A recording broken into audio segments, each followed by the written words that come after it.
Sveiki! Šį kartą pakalbėsime, kokią funkciją augalų auginimo technologijos atlieka mikro ir makro elementiniai tręšimai per lapus rudenį. Tankiuose pasėliuose rudenį augalai konkuruoja dėl saulės šviesos ir maisto medžiagų.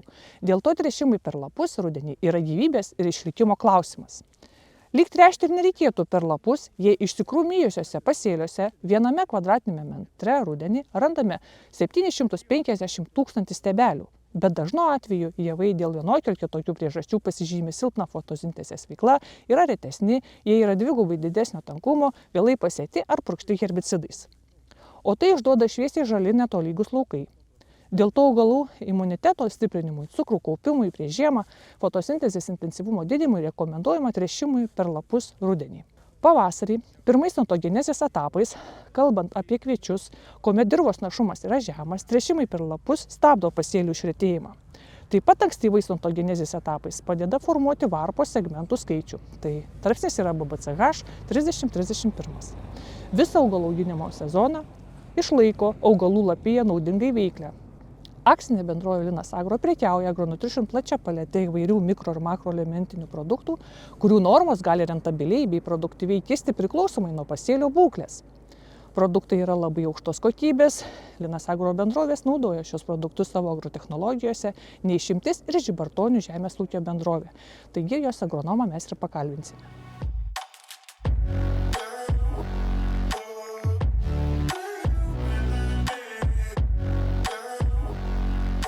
Pernai Agronutritiono mikroelementinius ir makroelementinius produktus grūdo kelio laukuose Labūnavoje matėme sezono metu ir taip pat pritaikėme Labūnavo žemės ūkio bendrovės bendrose purškimo laukuose. Labai puikiai maišėsi su įvairiais produktais, tai yra su herbicidais, su fungicidais. Šiandien mes stovim drauge su Žibartonių žemės ūkio bendrovės agronomu, kuris tokį darbą atliko šį rudenį. Ir grūdo kelio laukuose per Lietuvą pritaikė technologiją, pirminę, sakykime, purškimą ar ne. Gal galite šiek tiek papasakoti, kokius produktus, su kokiais produktais dėjote į vieną mišinį ir purškėte va šitos žieminius kviečius? Žieminiai kviečiai esame 70 hektarų plote, čia tas laukas yra. Pasėta yra gerai Lietuvoje žinoma Tana veislė žieminių kviečių. Pasėta yra sėklai Dotnuvai, čia platinimui. Ir naudojame, kaip minėjo Gabrielė,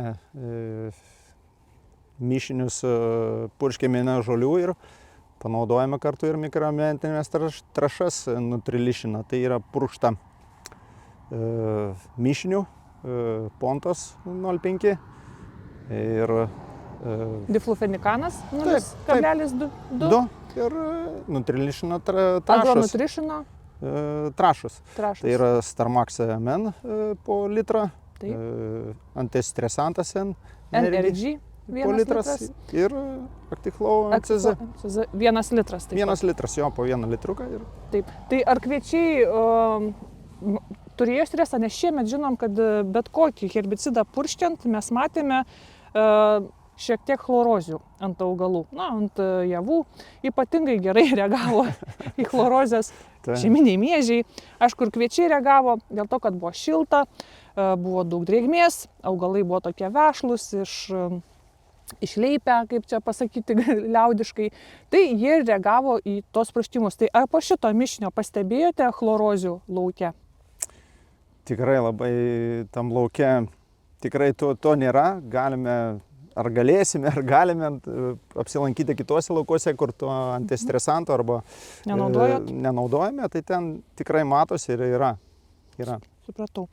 Tai dar pakartosiu, iš ko susideda šitie produktai.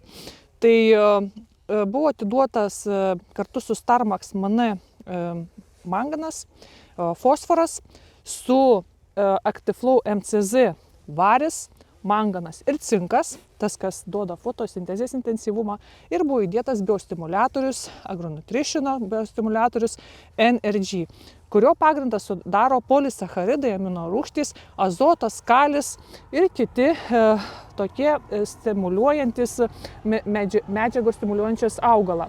Tai, kaip matom, per daug nereikėjo įdėti, po 1 litrą tik tai reikėjo visko įdėti. Tikrai pakankamai. Ir kaina tikrai yra rentabili ir streso tokio nebuvo, koks tai buvo tikėtasi. Labai geras laikas papuolė, kartais būna sausi rudenis, tai tikrai jokių nebūna chlorozių.